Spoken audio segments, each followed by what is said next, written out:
Welcome back, everybody, to another episode of LackLuster Gaming, the show for those who love to game, but know that they're mediocre at best. Today I've got a really fun deck for you guys. I've been working on it for a while, and it is absolutely the best anti-meta deck that I've come across to date.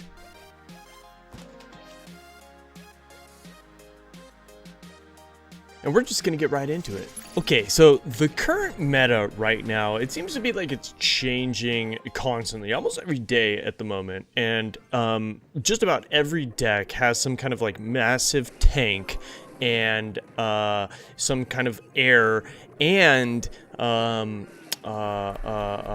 Elite Barbarians. How could I forget? So basically, what we set out to do was to find a deck that would counter not only air decks, because balloons are running rampant right now, and these lava loon decks, and then there's this big golem deck that's just been dominating everything right now as well. And if you want to see any of those, I've made videos on those like a couple weeks ago, maybe a week ago, but you can go back into the history of the videos that I've created, and you can see I created them and put them out there a while back. And they're doing really well, and they're great decks. They're a lot of fun to play with. And in fact, the Golem deck is one of my favorites to play with. But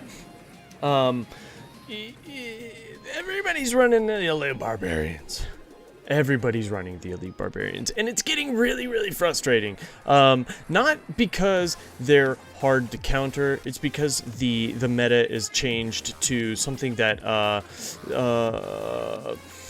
it's just getting kind of bland. So we needed a deck that would not only defeat these massive tank decks and the lava loon decks and the loon decks, but also something that would just destroy quickly. And this is it. This is it right here, guys. I love bait decks. That's like the core of my play style is bait decks. These fast-paced, quick-moving, boom, boom, boom, chip away, clack, clack, clack, clack, and then you get the one that just like melts a tower. Those are my favorite. So this is it. You've seen a bunch already on screen. A big part of the fundamental core of this deck is kind of the miner. Now, if you don't have the miner or the log, because there are those two legendary cards in this deck, and I apologize if you don't have those cards, but use the knight and the zap card, and that'll actually be, it's not as great, but it'll still work for you. I promise you, it will. So here we go. This guy's got the baby dragon. This is also a Zap Bait deck of its own making, which I find very interesting. You know, there's a lot of interesting combinations in this deck that we're going up against right now. We've got the Hog Rider, the Baby Dragon, the Witch, and the Goblin Barrel with the Mirror too, but just wasn't even near good enough for this deck. You know, before we get any further, I want to apologize. I know normally I'm like way more ecstatic and fun. But my family is asleep. It's 5 o'clock in the morning right now, and we have a bunch of people coming over to help move or pack up our house. So I'm trying to do this under wraps while they're still asleep so that I can, you know, help out with the move and everything. Because if you don't know about that, we're moving to Colorado. All right, so here we go. I like getting my furnace down on the board so that I you know, it forces your opponent to focus on that lane that those fire spirits are going down. And look, he's already had to already. He's trying to poison me out. He's got a pump down. Now with the pump and the poison, we can assume that he's going with some kind of Goizen deck, even though they've fallen out of the meta months ago, other than what Rumham's doing. And oh man. Okay, but check this out. We got Elite Barbarians, and he's going to pop an Ice Golem right in front. Now, this is a very common push. Skarmy, the reason the Ice Golem's in the front is to combat the Skarmy. So you have to wait until they cross the bridge, place the Skarmy in the back, and it turns those two Elite Barbarians around and enables you to destroy them for a 3 elixir trade. I mean, that's massive. He sent 8 elixir in. I combated it. I also used the log, so we'll say 5. So I gained 3 elixir on that little trade right there. Amazing. But check that out. Here's another combination. Your miner and your minions. Now the minions locked on to the tower before the mega minion was placed down, and we were able to drain that tower from its health. It was just perfect timing for us. So that and again, this furnace, he's got no choice but to combat it. Now he's placed down his pump. Now normally when someone places down a pump, I rush, but I didn't have the miner and the goblin barrel combo ready to rush, so I kind of waited him out a little bit. I'm going to place down the bowler, hoping that the bowler starts tanking, but the fire spirits get in front of it. And we're going to place the princess in the back and then drop our minion horde right above it so that we take out those elite barbarians. And I kind of panicked and I dropped that Skarmy a little bit early, and he drops the golem. So now, boom. Okay, so we're not going Goizen, he's going Golemoizen. Or I guess it still is Goizen, right? But check that out. Okay, so if you don't know, the big golem does not get pushed back by the bowler, but the golemites do. So as long as you take them out with your Skarmy, and they do significantly less damage too once they're golemites. And this guy's got 2 pumps on the board, so we're sending in a minor minion combo. He's gonna zap and put down his ice golem, which is a great defense. But check this out. The skeleton army is a great defense against the golem. It takes it down rather quickly. It's an 8 elixir card, and if you drop it right onto it right away, if they drop at the bridge, then you're pretty much golden, and all you have to do is worry about those little golemites, and they're fairly easy to take out, even though they are a little bit tanky.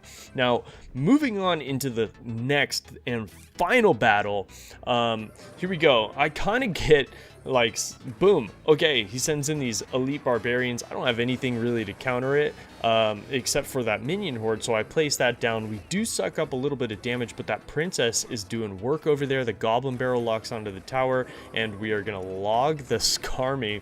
So now he's forced to let my princess go, and my minion horde got to the tower undefended except for that princess, and we're able to take down both towers to 600 HP. So a pretty good opening push for us. And I know that normally those elite barbarians will actually just, like, on an opening push, if you don't have anything in your hand to defend against them and you don't know that they're going to rush with elite barbarians, sometimes they'll take you out right away. So he drops a Lava Hound, and a Lava Hound 7 elixir card, so we're gonna rush right away. I throw in my miner, and boom, that tower is done. Now the miner is gonna tank for the bowler, but he drops down the elite barbarians, and the bowler's a pretty awesome counter to the elite barbarians, which is why he was put in this deck. The elite barbarians and the hog rider are the 2 main reasons why the bowler is in the deck. So we're gonna log away all that Skarmy. He's clones right there. This is a really weird deck, so we're gonna drop our minion horde, and luckily it's able to take away all of that without doing any, like, hardly any damage on our tower. And we've already got 1 tower down. We're not even in double elixir yet. We're gonna goblin barrel on his opposite side, force him to pay attention to that and not combat my princess, because we're gonna go for the 3 crown.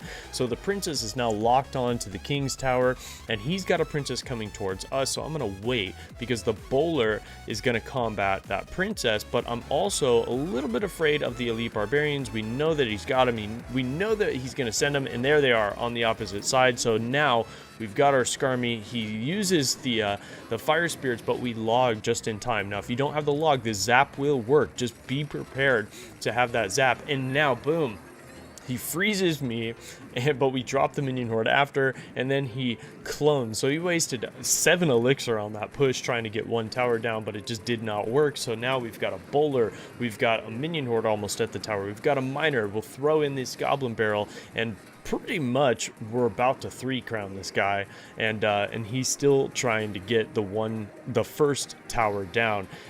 So he clones his Lava Hound. This is probably one of the best pushes he could have done. Double clones his Lava Hound, so now we've got 3 Lava Hounds on the tower. There's 12 lava pups, and now 1 Lava Hound. Oh, it's getting so close, but the princess just wipes them out so easily, and it's just no problem. And we almost get a 3 crown on a Lava Hound with the Zap Bait deck.